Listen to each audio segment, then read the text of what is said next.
Hey everybody, welcome back to another edition of Make City Make Spence, the Detroit City FC centric podcast for those that love football, those that like tactics, and those that just love for those to hear more about cats. This is Garret Comats here. It's been the great times are continuing at Detroit City FC as far as the footballing results. We'll get into that. Joining me tonight, as always, the man behind everything Majors TV, Majors Detroit, Adam Hernandez, these graphics, these things, the timer that you may see on the screen, and the man of the hour, the man with the power too sweet to be sour, the architect of words about shapes, and where you should send the cat pics to, Sean Spence. Gentlemen, happy Monday. Great to see you again. Um, Great time so far. Yeah. All arrows up. Let's keep it long. May it continue. Indeed. Saturday marked the beginning of what I saw on the TV as the USL Jägermeister Cup, sponsored by Tito's Handmade Vodka. That is a hangover of a statement right there. And Detroit City FC opened up their League Cup Jägermeister Cup account with an old foe, Pittsburgh Riverhounds, who made their way over to Keyworth Stadium, a Saturday that was nice and sunny when I left our dear friend Andy Ridgway's place to get there. Sunny before kickoff, sunny after kickoff. But during the kickoff and during the match, just some nice wind that just cuts through your soul and questions your inner being. The match, however, was a grind until second half subs by Ben Morris and Haruki Yamazaki started to turn the pitch one-sided. And in the 91st minute, Yamazaki to Ben Morris and a cross finds Darren Smith's head, which was magical, especially because Adam and I, it was right where we were at. 1-0 the final for Detroit City FC in regulation to open up their Jägermeister Cup account. 6 goals in 4 games for Darren Smith, and 4 in a row in all competitions for Detroit City FC. Though it came with some difficulty, Sean, wouldn't you say? Oh, absolutely. I mean, it's a match against Pittsburgh. We talked about it last week and said that this is just going to be a grinder probably, and it was.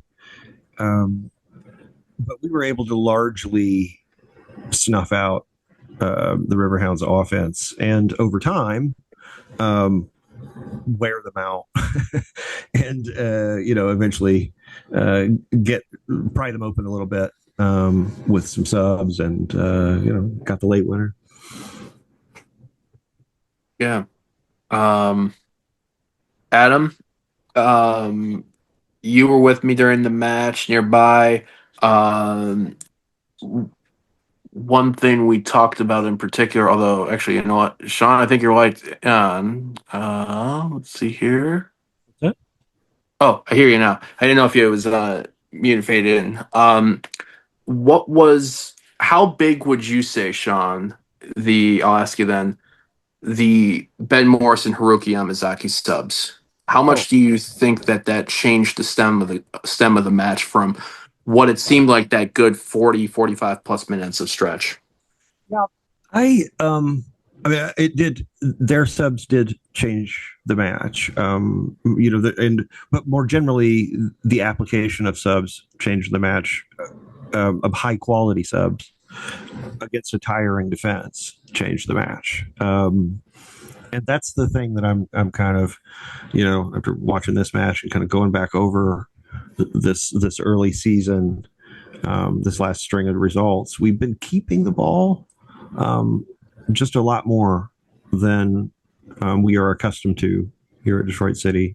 We basically, it was 5-4 at passing against Pittsburgh, and while they're pragmatic, we are also pragmatic. This just seemed to be a case of us having a little more quality than maybe we did previously, and a little interesting tactical flexibility that we've seen more and more of, specifically with just the center backs obviously being free to join play when one of the strikers would drop off pressing and start and go help with traps. Then they would just, Devin mostly would just kind of go, oh, okay, and stride forward in the midfield, and then Ryan would maybe check back if it seemed necessary, but and then even if the ball turns over, Devin's around the ball and is threatening. And you got one kind of midfielder level passer in the back line to kind of handle the recycle, which is almost inevitable. And we really were able to move the ball around against them in a way that surprised me after the opening few minutes where they pressed the shit out of us, and I was worried we were gonna, get done on a defensive, a turnover deep in the defensive zone. Adam, I'll flip it to you real quick because I know before Ben and Haruki came on, you were concerned a little bit, I think, with how it seemed like, getting caught into the Riverhounds matchup, which seems to have, it's a tough matchup, Lily Ball, right? It's not, there's a reason why we refer to it as it, because there's a specific way Pittsburgh can get you.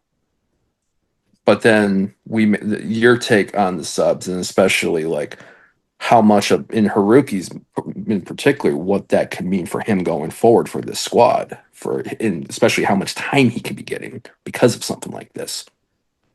Yeah, I mean, Bob Lilly always seems to push the right buttons when it comes to City for the most part. Almost seemed like there was a stalemate almost at the midfield. Absolutely.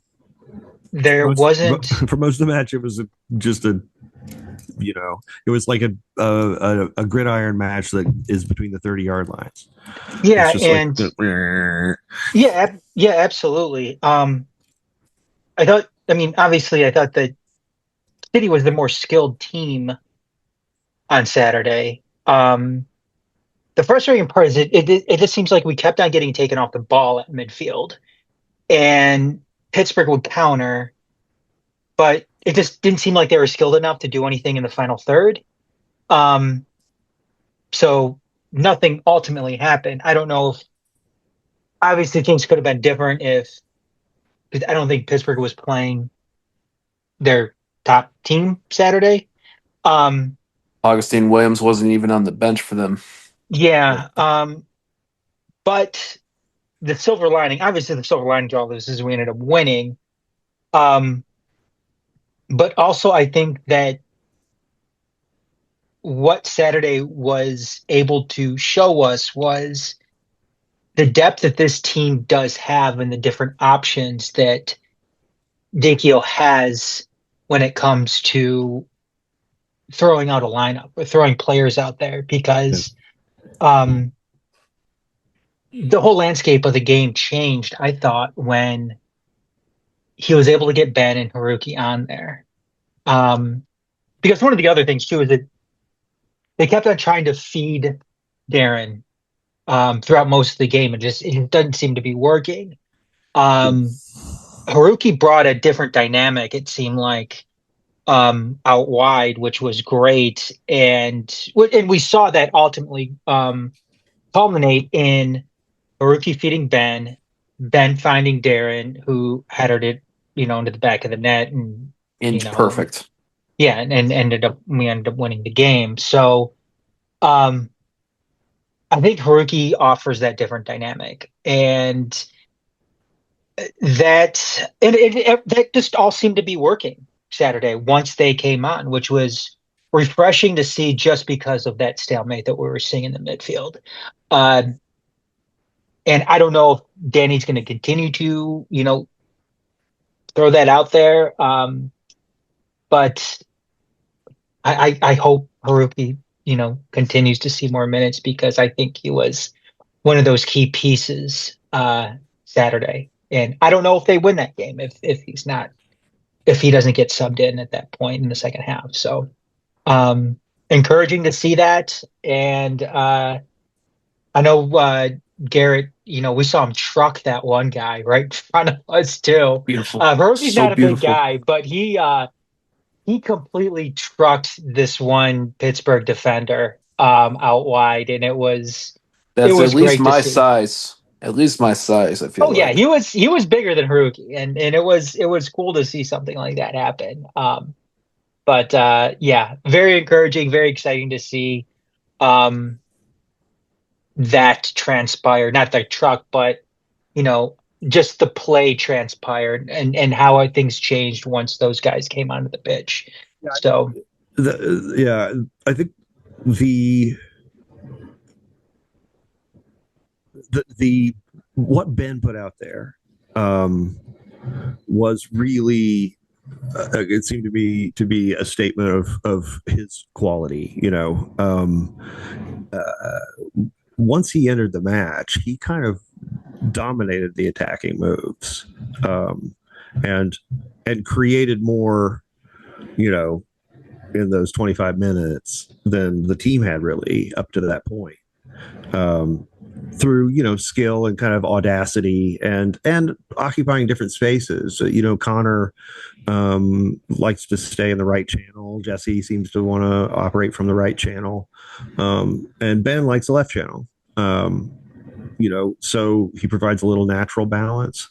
But he also is, a smart dude, and knows how to move around and find different looks, and that he was doing that when he was offering a triangle with Haruki and made the cross that Darren nodded home. And this is another match where if we didn't recruit Darren Smith, do we win this match? Like that was not an easy header. No. That's not a header that a lot of dudes will put on frame. It was it was really cooking. Like it was whistling in there, and He was moving away from the ball. right, and slightly like you almost have to kind of like he had to kind of back up and flick it hard to get it inside the corner the way it was. And yeah, it was. I mean, he's an incredible athlete. If he continues at anything like this rate, like he's going to be he's going to have the single greatest goal scoring season in Detroit City history, because that's not an incredibly high bar. Yeah, having a guy who can stick the ball in the net papers over a lot of things, and puts a good gloss on everything. Right? You can get dragged and rescue a draw. You can play an even match like this where it's just kind of mostly stalemate, where you're sort of slowly asserting dominance, but just slowly. Like it's like you're going to need the match to be like 180 minutes long for it to matter, and then he comes on and like turns one half chance into a win.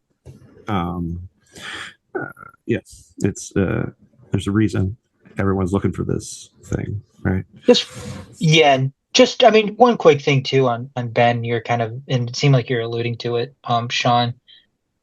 It's good to see his contributions and his skill still come through like that, just because I think maybe things are a little off-putting with him with some supporters, just because he doesn't have, the goal scoring pace maybe that he had last year, or that, maybe he's kind of getting lost in the shuffle with Darren Smith, who is scoring goals this year. But I think he plays well as that connecting piece. It's just, people can't look at his numbers when he was like the guy who was supposed to score goals and go, why did you fall off? He didn't fall off. He's playing a different role.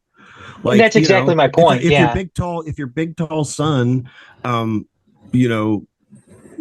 gets moved from striker to center back and scores only 3 goals off a corner in his whole youth, the whole year next season, he didn't suddenly become a tragic player. He's playing a different role. Yeah. And to me, he looked like he was, kind of making a statement that this is a role he's good at and willing to play. That kind of creative striker, the second striker, not the main dude who's dropping it in the net, but the guy who's doing everything he can think of to set that guy up. Yep. Adam, before we get into 3 Stars Le Rouge, I'm trying to think of a time when cities won at the death in person at Keyworth recently that I can think of that late in a match. No, it's usually around the other end of it. Yeah. I don't think I asked you. When that happened, I think I paused for a moment. I'm like, this actually just happened, right? Because I had to this is in the net. People are going. I'm like, is the offside flag? No. Okay, this is actually happening. Where do you rank this right now? Seeing that euphoria that in recent Keyworth City memory, is it something you rank high up there? Just seeing something like that when you look at, this is our first time beating Riverhounds regulation Leaguer Cup, first time,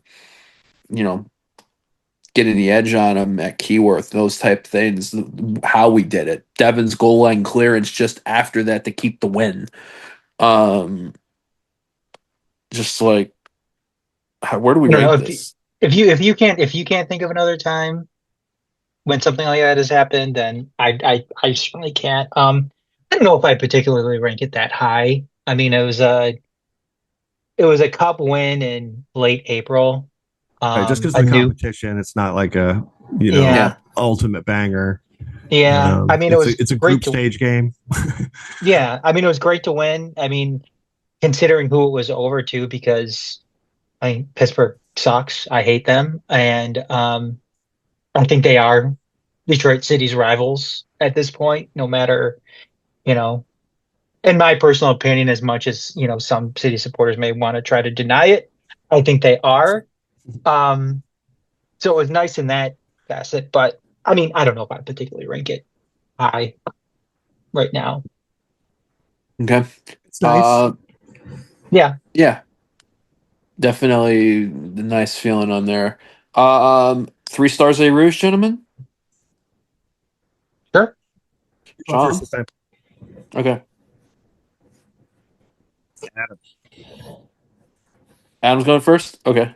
Am I gonna go first? Usually it's me. I'm gonna lay out. I'm gonna listen for a second. Okay. My third star, I'm gonna go just that connection right there. I'm gonna go Haruki at 3, Ben at 2, Darren at 1. I like the I like the idea.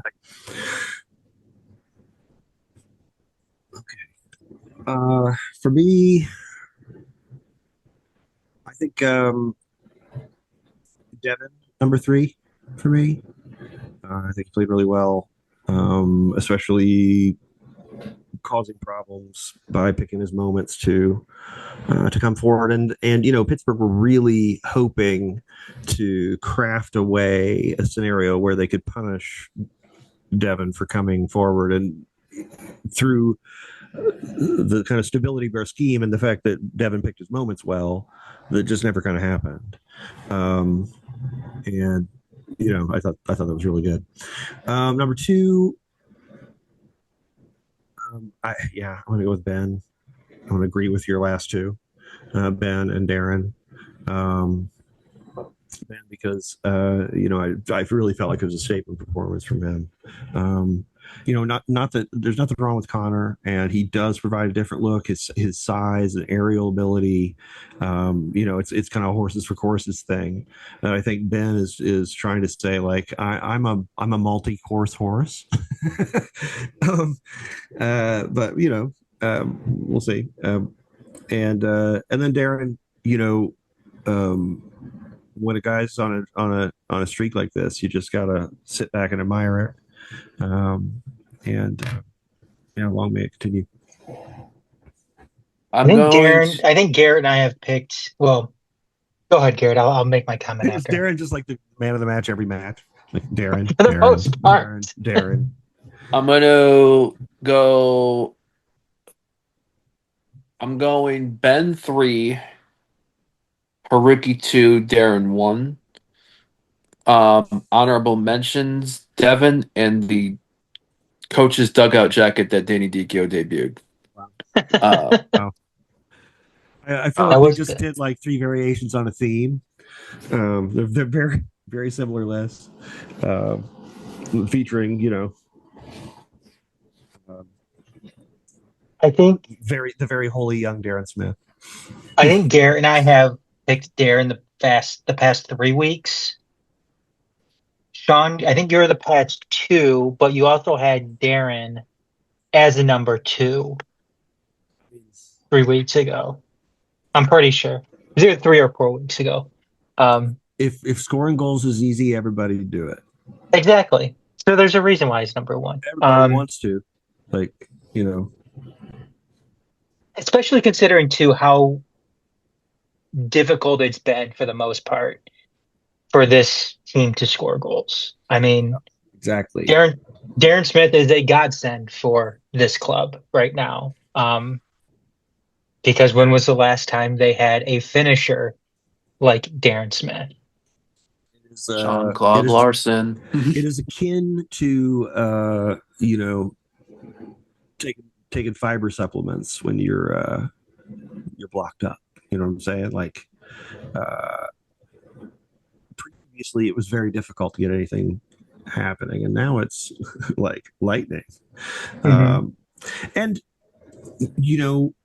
I feel like you can, like, it just kind of gives you a different vibe about the preparation for a match, knowing that you've got a guy who's going to turn, who's going to produce 4 shots himself, and they're going to be good shots, Yeah. and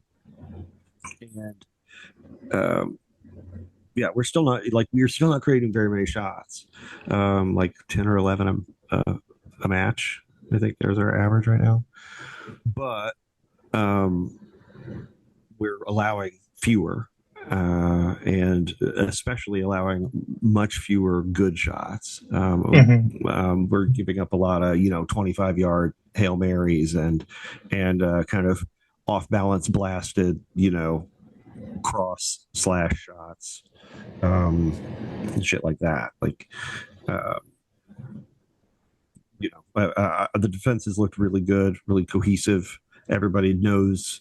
Everybody seems alive to the ball and to the possibilities, and there's a good sort of sense of balance and proportion. Like everybody's not diving after every ball. You know what I mean? It's a group that's played together a lot. Like there's a reason why tearing up your team every year doesn't work in football, and you can kind of see it sometimes when you see like our defenders working together, and they just know each other really well now. Michael and Devin.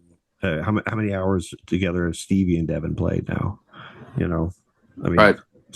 Hundreds of hours of competitive football side by side, and at this point kind of getting there with Michael. So yeah, we look pretty good. And Adam, you got the prediction right from last week, I believe. I think you went 1-0 with the Darren Smith goal. So I think, Really? yeah, Sean went 3-0. I went 2-0. said You 3-0, went 1-0. yeah. I thought we'd score early and it would unbalance them, but we did not. So I think you were the first double. You've nailed both. I think you were out of the predictions so far this year. With my prize, I got this cool new. I got this cool new kit, somewhat new. That was my prize. I now possess the best home and away kit in Detroit City FC history. Thank you, Garrett. Yep. 2022 away. Wow. Which was the most prominent away of recent time until until this year's, which is making a run. Not quite there yet, but making a run for it. Also, highly recommend checking out our post match recap coverage on the Majors TV YouTube, which includes a interview with Danny Dicchio. Talk about the match, Haruki, Darren's form, and what's ahead. What we're gonna be talking about tonight of what's ahead is the most immediate. This Saturday, May 3rd, 7 p.m. Eastern. Adam talked about that this past weekend. We played, perhaps our biggest rival in USL Championship for sure, especially on the supporters end of Pittsburgh Riverhounds. Now we're going to be playing one that maybe, what in my opinion is becoming up there, maybe not quite there on the supporters end with Pittsburgh Riverhounds, but from what we hear from the players and those involved on the footballing side, this is their Pittsburgh Riverhounds, and that is Indy 11. A team that is currently 5 matches played in the USL Championship. 1 win, 2 draws, 2 losses, 9 scored, 10 allowed. Have won, if I'm looking correctly, they've won at home in the Open Cup over Miami on April 16th, but they have lost 2 times at home this year. They have lost to Colorado Switchbacks at home on March 29th and Charleston Battery on April 19th. Both times they gave up 3 goals. They did open up their Jägermeister League Cup in good fashion, going to Wisconsin and pumping forward Madison 4-0, but maybe a little bit different when you're coming in and you're facing a Detroit City FC side who have won their last 4 in all competitions, and we know it's going to be a very not physical, definitely chippy matchup. Sean, Indy seemed to be always one that, like that turnover in the offseason, move faces out, move faces in. 2 Detroit City FC names joined their side this year in James Murphy and Elvis Amo. Elvis, in fact, leads the team in scoring with 2 goals in league play. Yeah, like 80 minutes. Like he's played only as a sub. He's got a couple goals.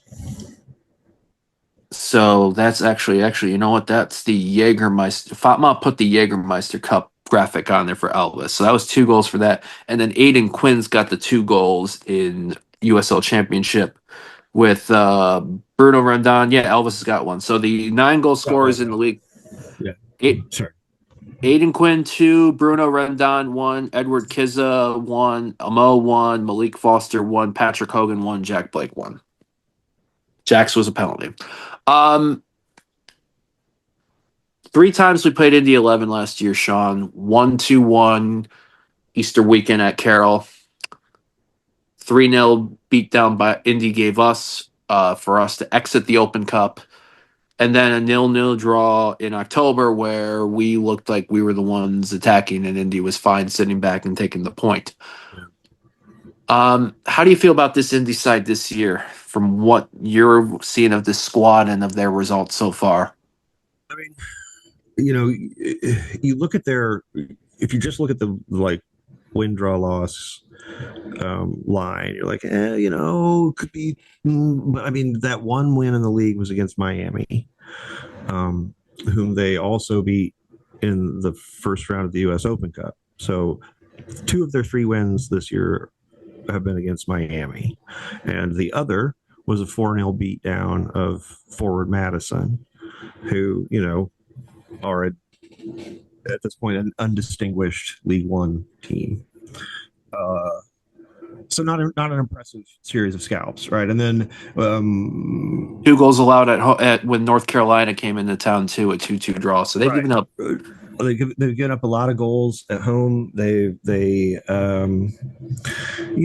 think they're struggling to find their identity, which means that it's hard to exactly bet on what kind of approach we're going to see from them. They are going to be at home. But I think we will probably be classed as very slight favorites or even to win the match, despite their home field advantage, because they just haven't looked very good. And the results demonstrate that. Yeah, I think that there's a reason. There's got to be a reason that the guys don't like each other. It is true that our guys seem to really have antipathy for Indy 11, and those games. Like, if I remember the last Indy 11 match I was on the sideline for, or right down by on field level for, was like chippy and filthy in like 90 seconds. Like they kicked off, each team had one brief possession, and then somebody like committed an egregious foul and started shithousing, and off they went. And it's one of those matches where the teams very frequently get caught in a loop where the shit housing has kind of overtaken the football, and the football is just being kind of bandied around as an excuse to do more shit housing rather than the other way around. So that can be entertaining, but on the road, I don't think that we'll fall into that, because I think we tend to be a little more whimsical and full of weirdness in the frothing cauldron of Keyworth. Everyone's sort of spirits are buoyed by the encouragement of every bit of naughty behavior and whatever. On the road, I think we're a little more like, let's get the job done, and are a little more circumspect. So yeah, I hope to see a continuation of our good play. And my only question in my head is, do we do a little rotation in advance of the Open Cup week that's coming? Do we, does Jay Chapman get go through, like, and how does that look? Is it programmed subs? Jay's coming out at halftime. That's the kind of things that are answered by like the physio team over the later parts of the week. They'll come up with answers like, here's how much load he's under, and here's what we need to do.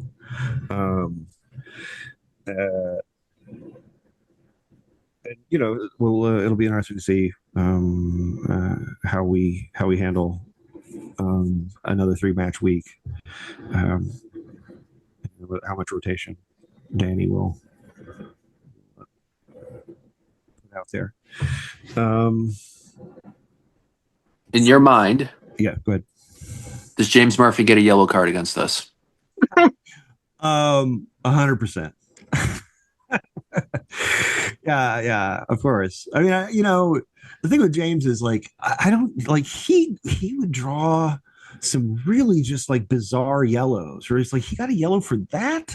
Like, I don't, something about, he just looks naughty. He looks like he looks guilty. I don't know, because like there were things he got yellows for that were like, man, that's just a regular tackle. Like, like what? And so yes, I think he will draw a yellow card, because he'll, if he gets more than 10 minutes on the pitch against us, he'll get a yellow. Might even start. He looks like he's been in the. He's been starting, yeah, but like, I'm just kind of covering my ass in case he doesn't start. Like, if he comes on, if they're up 1-0 and he comes on in the 70th minute to lock it down, he's totally getting a yellow card. Adam, I'll ask you the same question, but I want you to take it in on the supporter thing. We've talked about this becoming this is like the players' de facto #1 hate match. It seems like, in the chippiness, but it seems like the supporter level lately, especially, I think maybe also too with our women defeating Indy's women in regionals at Keyworth as well, where this is starting to get up to the Pittsburgh level, in my opinion. And also, as I refer to it, we say fuck MLS. They last year might have been saying fuck us MLS. Your take on it? I mean, there's really not a big time take regarding Indy 11 supporters. I mean, they're a lot of the stuff they do is cringe. Like, it just seems like they're placating towards the league, and um, I don't know. I personally, continue to lose respect for them just by the way that they released some weird statement last year about how they would be welcoming towards MLS if it was, their team that was essentially picked for, MLS expansion. And Yeah. um Yeah. We I don't will like be good little lap dogs. exactly. And that's, I Right. mean, and Feed us that's premium chow, and that's all we ask. right. And that's not, Yes. and that's not what grassroots support is all about. Again, this is all my opinion. It's like when we had some guy waving a Stroh's flag in the supporter section a couple weeks ago. You were fucking Um, pissed about that, it's I deservedly. mean I mean because that just gives this perception that that this is corporate soccer, and that's not what it should be. You know, Strohs Um, is not I spoken in can the stands I like can that. see how someone who has largely interacted with Detroit City through television and who is now finally at a match and wants to bring a flag would kind of get crosswired, yeah. like after seeing blanket Stroh's commercials and Hmm. the fucking that terrible fucking commercial that we see like It's so bad. every fucking time, Yep. and um And where yeah, they changed one of our I chants could to see how, yeah, I could see how you could get Human, it, just hearing, you just could get it we're talking. like twisted, but like I would hope that, I hope, I would hope that, and I do hope that yeah. whoever brought that flag was open to gentle correction. Like, look, man, we don't like, you should make this yourself, right? You should make it yourself. Yeah. And look, I mean, And luckily, not if you want to go home and paint a Stroh's flag, I guess knock yourself out. But why?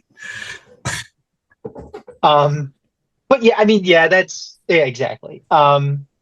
But I mean, those are my thoughts on Indy 11 supporters. I mean, it seems like for the most part, are a group of supporters that would be very, very welcoming towards MLS if it was their team that was picked. And like I said, that's not what that doesn't do anything.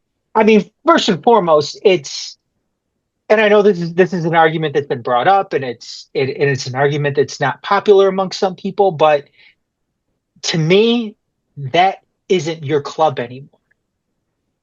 If MLS comes and takes your club, that's not your club anymore. It becomes part of the single entity that MLS is, and you become just that cog in that MLS machine.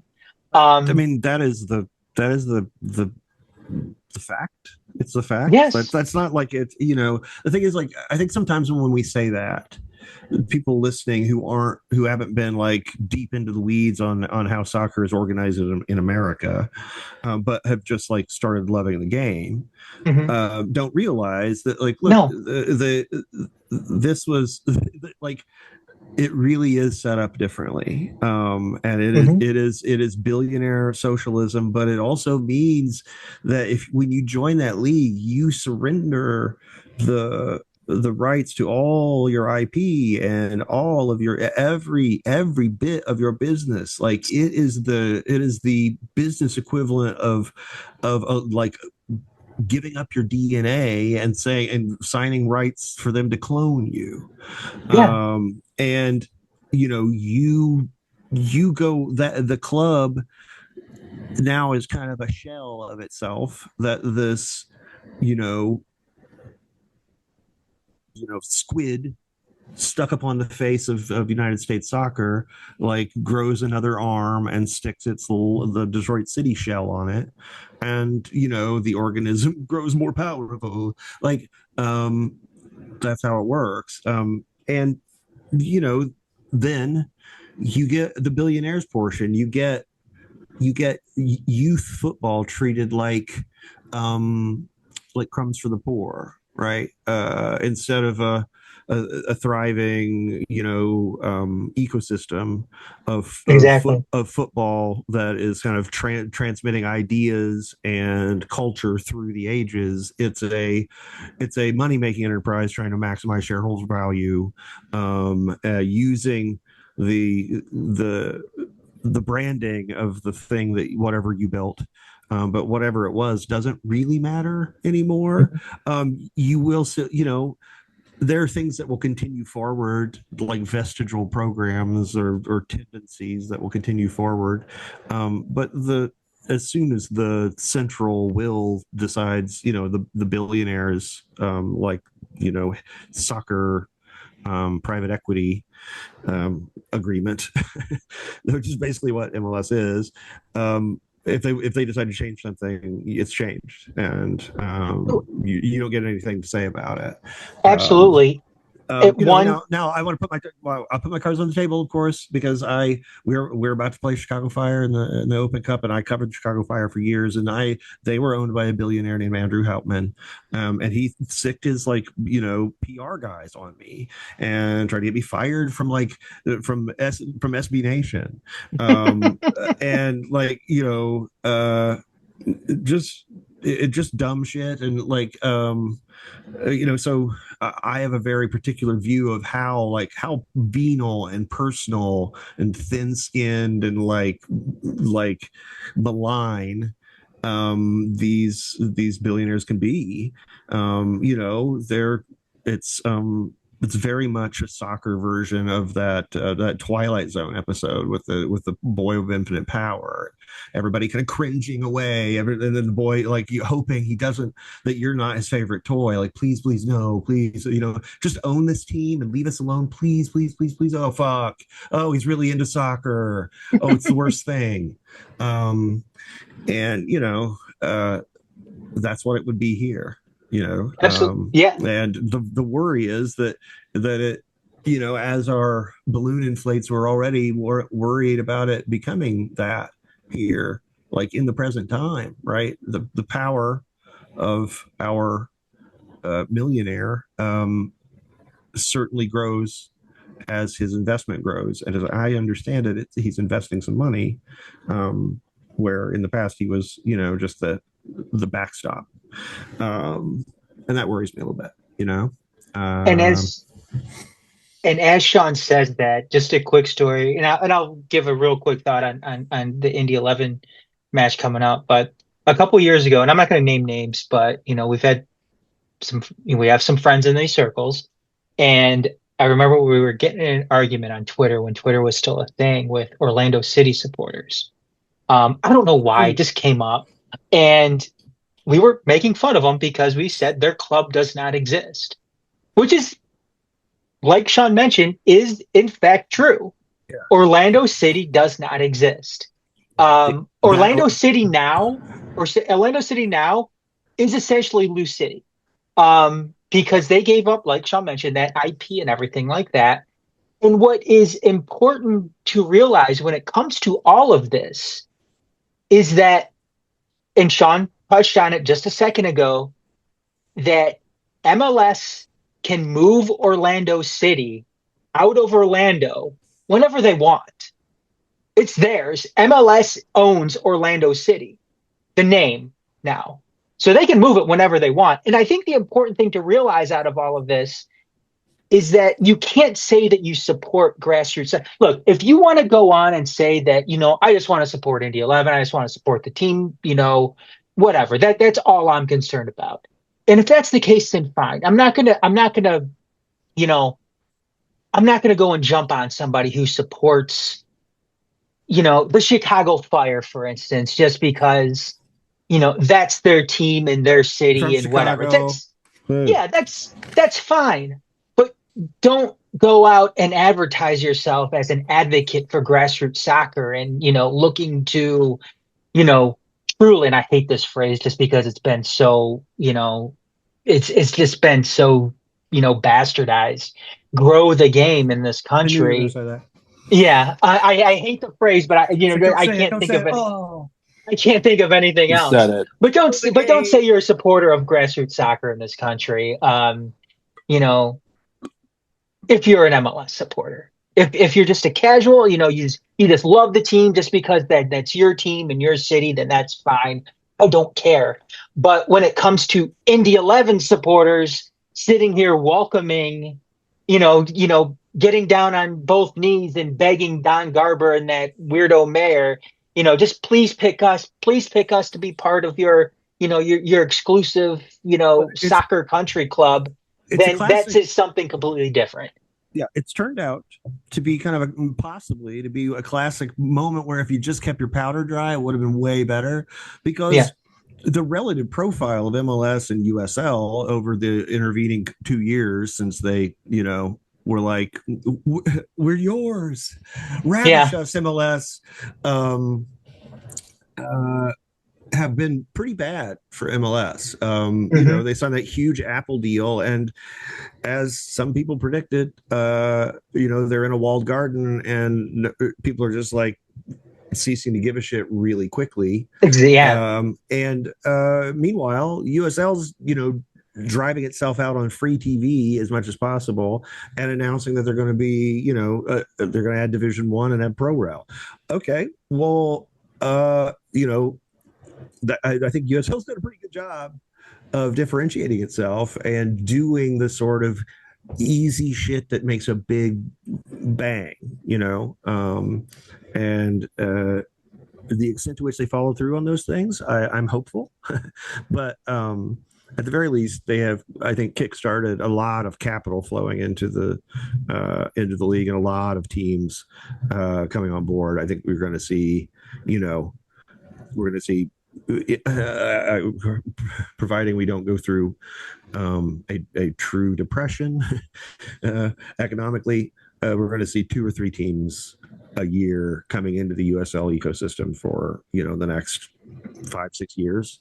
I'm just going to keep stacking. Like there's that many markets that are are lining up investors, and got soccer people happening, and Hmm. and that's pretty crazy, and pretty great. So yeah, we'll see. I think that Indy may I can imagine them staying in USL, and USL kind of overhauling MLS and kind of taking over the first division banner basically, and Indy 11 staying in it, in USL just kind of ruefully being like dog walked by every other supporters group about their come and get us MLS public statements. But I understand where they're coming from in that moment, having just had their big $1 billion stadium plan canceled. Adam Murphy yellow card and when. Yes, he will definitely have a yellow card. I think that Michael Bryant is another key player in this series because look, I mean, when it 100%. comes to the shit housing, I mean, I think it's pretty safe to say that Michael is probably going to goad him into something. Okay, so I've got a theory that Michael leveled right at the end of last season and secretly put all his points into shithousing in the off season. Like, in his went to the character screen and was like, yeah, shithousing. Because it's gone next level. Like it's crazy. Hot It's stirring important. extraordinaire. I mean, it's great. It's great. And also, just so for the record, so if anyone asks where I stand with the Strohs is not spoken in this household. The boycott of Strohs still happens. Get rid of the stop airing the commercial. Start brewing again in Detroit, and I might be interested. Ooh, good points. Good point. We don't have a Detroit. We don't have a made in Detroit beer sponsor right now, and that bothers me. Yeah. The I grew up with Stroh's as a national brand. I grew up in northern Indiana, so I never thought of Stroh's as like a Detroit beer. It was just one of those beers. Stroh's, High Life, Budweiser, one of the basic domestics that you could get absolutely everywhere. Mm-hmm. And when I when I learned it was a Detroit beer, I'm like, oh, okay, I guess that makes sense.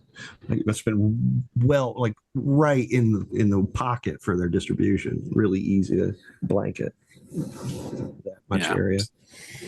I'm also, yeah, because Brew Detroit is now Brew Marshall technically. So everything and all that. All right, gents.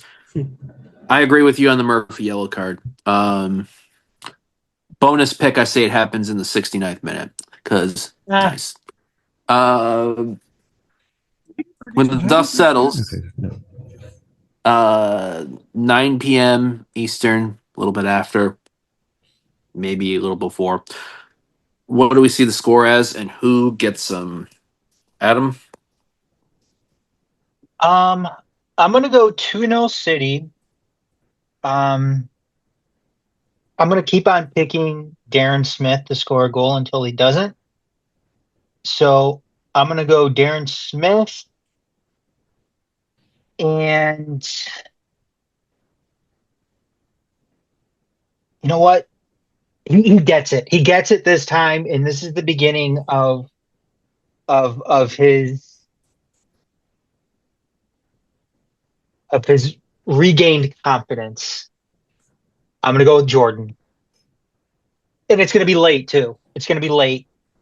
Jordan by Smith. Yes. Yeah. Okay. So we got 1-2-0, Darren and JS. Sean? I'm going to say 3-0. I'm going to keep saying 3-0. I'm going to try to make that a thing. Like fetch. Um, I'm going to say Darren Smith, Jesse with the second, and Michael Bryant off a corner for the third. Adam, is there a bus trip to Indy this time around? Fuck no. There should be no more bus trips at all. Okay, because you just said that, Indy. Because you said that, Indy 11-0, Detroit City FC 3. Because fuck bus trips to Indy. um, Darren Smith, Jeff Seal Cedeno, Stephen Carroll. Okay. Ooh, Steve. Close a couple times. We will next week. One goal, I think. Next week, we will be covering both the Chicago Fire Open Cup matchup on Wednesday, May 7th, and Hartford Athletic on May 10th. I feel like this is, I don't know if it will be full on, like our version of the telling the tale of the Michigan Stars Open Cup episode as it is last year, but it all depends on how. We'll just be asking Sean Spence questions. Let's see how much he answers about us. We're gonna be hearing old stories about the fire, and it's I mean, gonna be that's the thing is, great. I haven't been, I found City in 2014, like at the end of their season, kind of, and then we were season ticket holders 2015, 2016. I was during that time I was like kind of constantly like trying to shed hot time, like giving it like getting an editor trained and handing it off to him, and then him flaming out in like 6 months, and it kind of going quiet. And then SB Nation getting a hold of me, going, "Hey, listen, you want to? Okay, fine, yeah, okay, I'll do it again." So that happened like 3 times over the course of a couple years. So I kind of like I was still writing around the fire and keeping Hot Time running as an editor for well into my time, where I was really emotionally committed to City, and but I didn't just want this website I had done a bunch of work on to just go to shit. So so I kept running it and writing about their team. But if you go back and read the things, I think I'm probably a lot funnier in that stuff because I was really dispassionate. Like I didn't give as much of a shit. I wasn't like after losses, I wasn't just like feeling so ill and foul the way I do when City lose. And that was a nice change in terms of like being able to like writing a game story, like having to having to immediately like swallow your feelings and or not immediately transmute them into like that was terrible and felt horrible, when you lose. Sometimes that's appropriate, but you can't do that every match. Like, okay, we get it, dude. You don't like losing, fine. So yeah, I I I have a long association with fire, but it's been I haven't paid attention since you know early in the Trump one.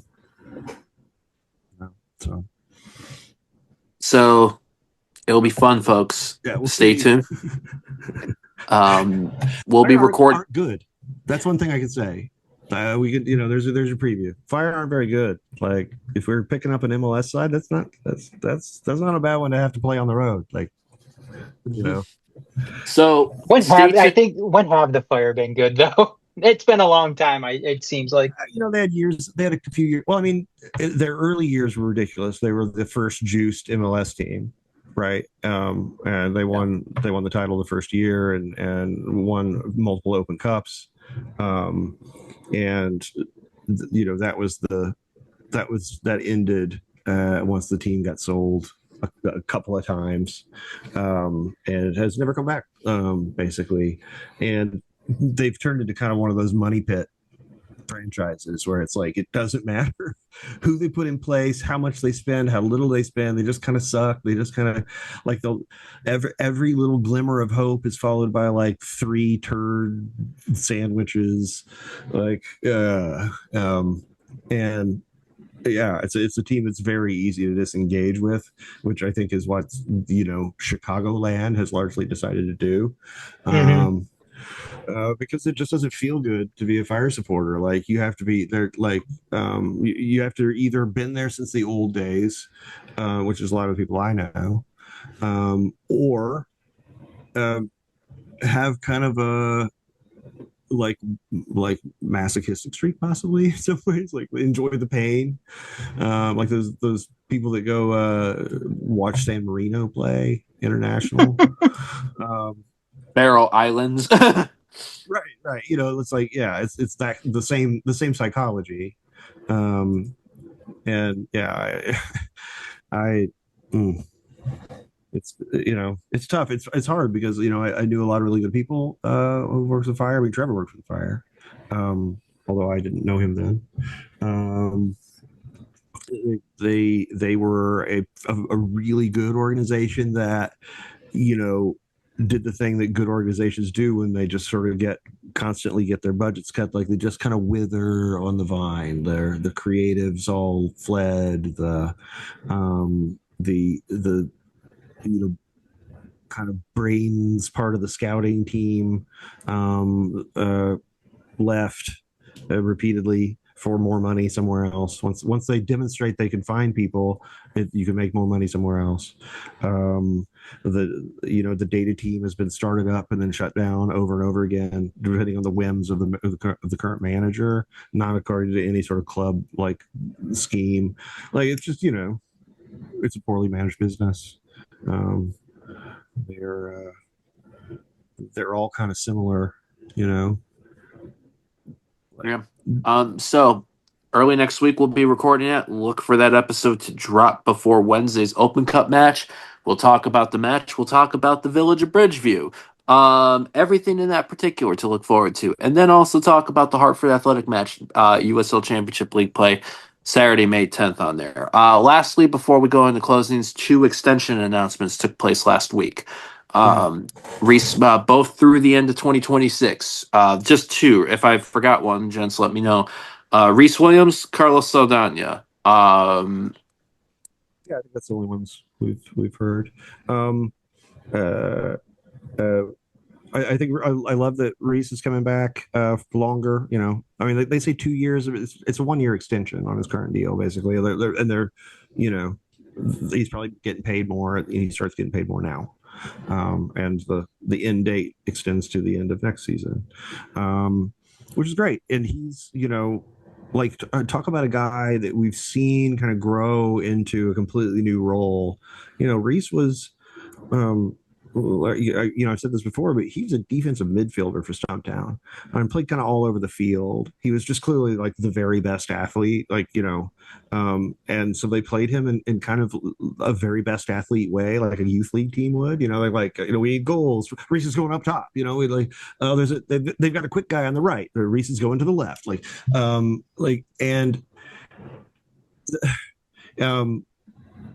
when he came to us, we really, he wasn't good enough on the ball. His decision making wasn't good enough, wasn't quick enough to, and his he didn't have enough dribbling moves to really take advantage of his physical gifts in the attacking zone reliably.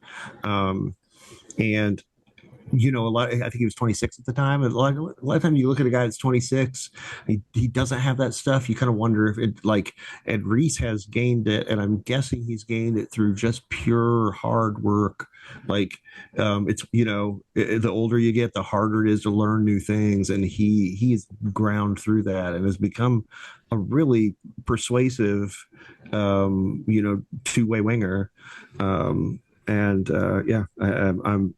really glad to see him back. At the same time, I'm really glad to see Haruki Yamazaki provide credible cover for him and a completely different style, because that is a very horses for courses thing. Him and Reese, very different approaches, very different. And so a defender that's going to eat one up will probably be unbalanced by the other. And then Carlos Sonania.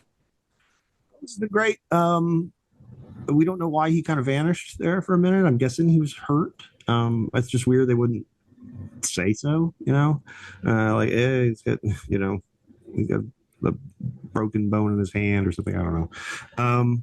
Injury reports, they're magic. It'd be great. And he's been very good, and by all reports is a good teammate and all that stuff. At the same time, I think Herrera has looked really good in the time he's gotten. He's looked really good with his feet. His distribution with his feet has been very good. And I didn't realize, I feel like that Shaq meme. I was not familiar with your game. Oh, okay. I think that we're a really good place with keepers, and I'm glad to see Carlos signing on for more. Adam, what about you, buddy? No, I'm excited. The thing that I like about this is the club just kind of looking towards the future, because succession planning. Exactly. And Sean, you mentioned this earlier too. It's hard to win games when you're constantly changing, your lineup every single year. You can't, it doesn't seem like success is bred when you're playing fantasy football every single season or every single off season.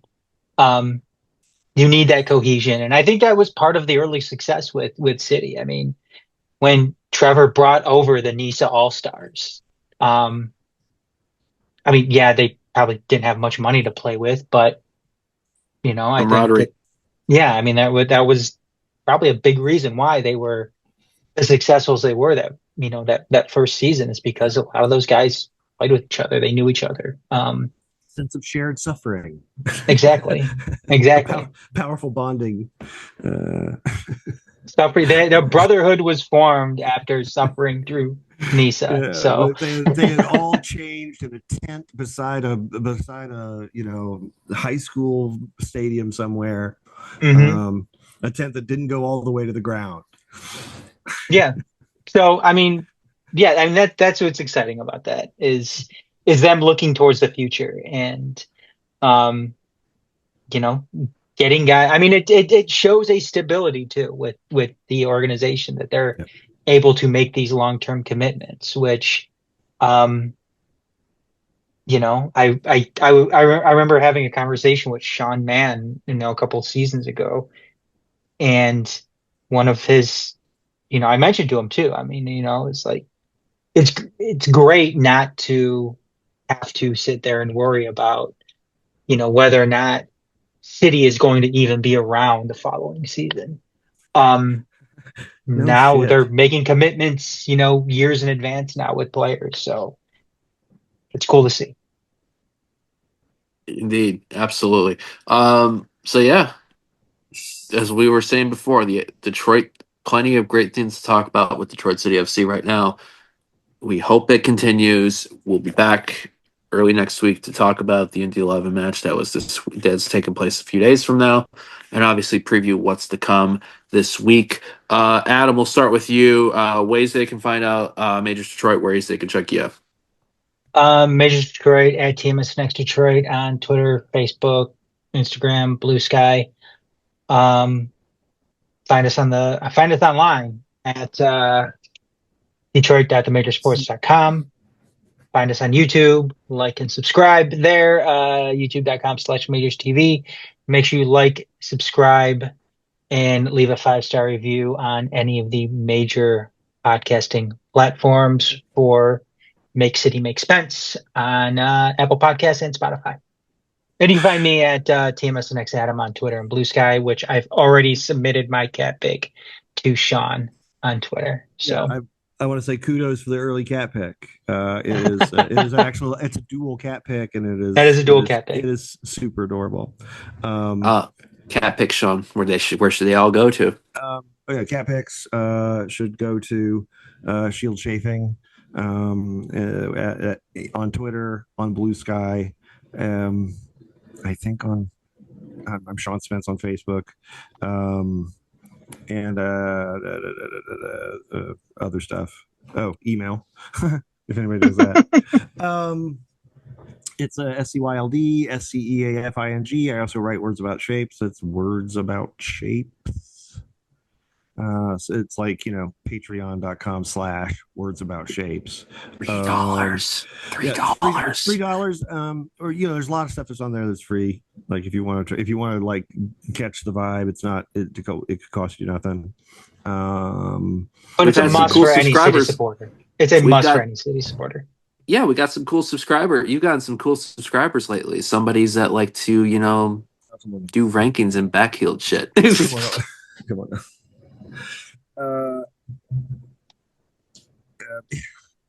Sorry, I just got that awkwarded me to death. I just fell into a pit of awkward, and I'm now awkward tainted. Maybe for the next week, I might still be awkward by the time we get back. You could find me on Twitter, Instagram, Discord at GM Comats, on Blue Sky at gmcomats.bsky.social. Our other Detroit City centric, more as I heard, channel 451. You can find them on YouTube at channel 451. There may be some new permanent faces you might be seeing, folks, this coming week. So, that's a fun tease. And yeah, I think we appreciate everybody for checking out another edition of Make City Make Spence.